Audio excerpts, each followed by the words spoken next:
ويل لكل همزة لمزة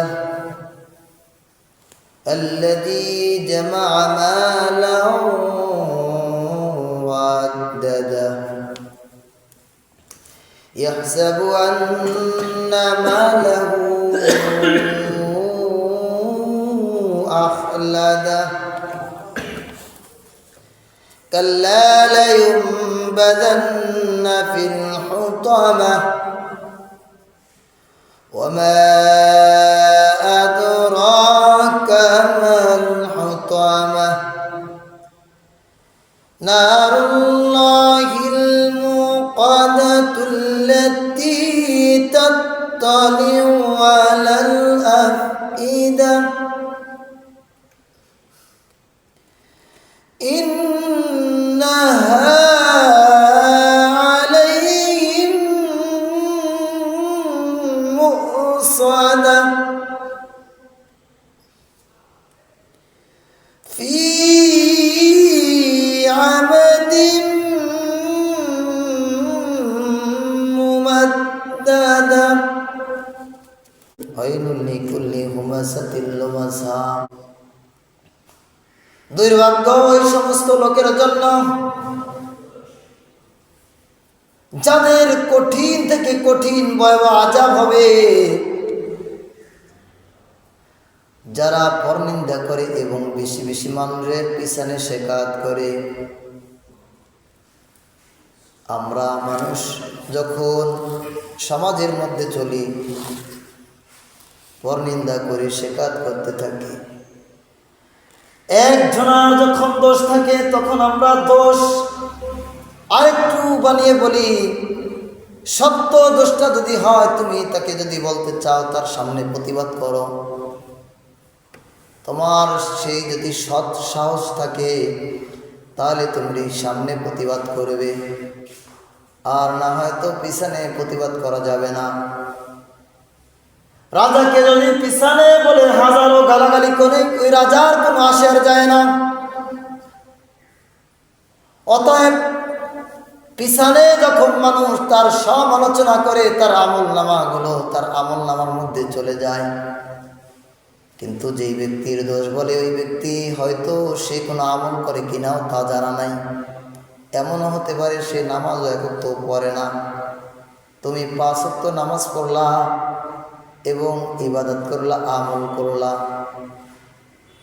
নামাজও পড়লা, সব কিছু মেনে চললা, এরপর পিছনে তার শিকায়ত করলা, কিন্তু সে কোনো আমল করে না। না করাতে আর তুমি আমল করলা, তোমার আমলগুলো না করে সে পেয়ে গেল, আর তুমি আমল করে তোমার আমল নামাগুলো জিরো হয়ে গেল। এই জন্য আমি আমল করে শেখাত কেন করব?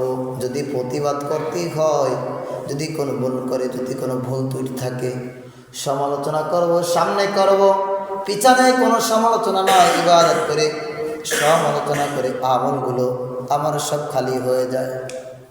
কিয়ামতের ময়দানে যখন আমি শিকাত করব, আমি গীবাত করব, কিয়ামতের ময়দানে আমার জাহান্নামে যেতে হবে।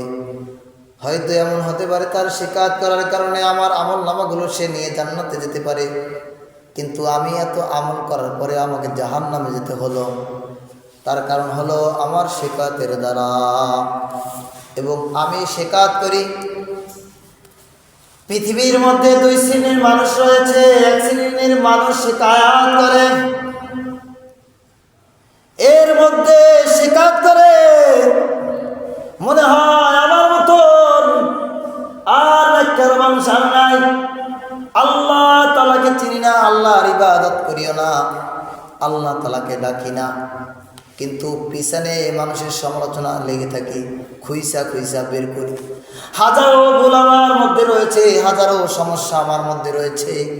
আমি আমার নিজের ভুল না দেখে আমি অন্যের সমালোচনা করি, আর প্রতিদিন সমালোচনা করতে আমি ভালোবাসি। সমালোচনা যদি আমি না করি তাহলে আমার পেটের ভাত হজম হয় না, ঠিক কিনা? ওই দোকানে বসে দোকানদারকে বলি 1 কাপ চা দান, চা 1 কাপ হাতে নিয়ে বাম হাত থেকে খাই, হালাল টাকার খাবারগুলো হারাম বানাই খাই। আল্লাহ তাআলা রব্বুল আলামিন বলছে, বান্দা তুমি ডান হাত থেকে খাও আর বাম হাত থেকে তুমি ময়লাগুলো আবর্জনাগুলোকে পরিষ্কার করে নাও। কিন্তু যেই হাত থেকে আল্লাহ তাআলা রব্বুল আলামিন আবর্জনা পরিষ্কার করার জন্য বললেন, সেই হাত থেকে আমরা চা খাই আর দোকানে বসে বসে আমরা শিকায়াত করি। এবং শিকায়াত করি তা বটে নয়, মনে করি যে আমার থেকে আর ভালো মানুষ এই সমাজের মধ্যে নাই। শিকায়াত করে আর বলে, বেটা আমার কাছে কেউ 2 টাকা পাবে না, কারো আমি 2 টাকা মেরে খাই নাই। এই শিকায়াতগুলো করে আর মনে করে আমি বহু টাকার মালিক। সমাজের মধ্যে বলে আমার মতন মালদার আর কেউ নাই। এবং তিনি মনে মনে এইটাও ভাবে, আল্লাহ তাআলা বলে দেন, আল্লাযী জামাআ মালান আদ্দাদা, তার মাল জমা করে এবং ওই মালকে নিয়ে বারবার গণনা করে। মাল জমায় আর গণনা করে, মাল জমায় আর গণনা করে, আর লেকচার থাকতে থাকে, আমি এত কোটি টাকার মালিক, এত টাকা আমার আছে, এত টাকা আমার ব্যাংকে রয়েছে, আমি এত হাজার হাজার কোটি টাকার মালিক। কিন্তু তুমি হাজার হাজার কোটি টাকার মালিক, এই মালিকটা তোমাকে বানাই দিল কে? ওই টাকাগুলো তোমার না, ওই টাকাগুলো সব গরিবের। তুমি হিসাব করে তুমি কি যাকাত আদায় করেছো? তোমার 50 বছর জিন্দিগির মধ্যে, 40 বছর জিন্দিগির মধ্যে যদি হিসাব করা হয়, বহু টাকা ধরা হবে যে তুমি তা যাকাত দাও নাই। কিন্তু কিয়ামতের ময়দানে ওই তোমার সম্পদ তোমাকে জাহান্নামে নিয়ে যাবে। ইয়াহসাবু আন্না মালাহু আখলাদা। আল্লাহু আকবার। তিনি ওই মাল হিসাব করে আর চিন্তা করে যে এই মাল আমার যে হয়েছে, এই সম্পদ, আমি চিরকাল বেঁচে থাকবো, আমার মৃত্যু হবে না, অনন্তকাল আমি বেঁচে থাকবো, এইটাই ভাবনা করে। আমার কোনো মৃত্যু নাই, টাকার পাহাড় করেছে আর ভাবে আমার কোনো মৃত্যু নাই, আমি চিরঞ্জীব, আমি বেঁচে থাকবো। এমন একটা ভাষা তার মধ্যে চলে আসে। টাকা এত পরিমাণ হয়েছে, টাকার বাহাদুরিতে মনে হয় যেন তার আর মৃত্যু হবে না, এমন গর্ব করে, মনে হয় যেন তার আর মৃত্যু হবে না। আল্লাহু আকবার।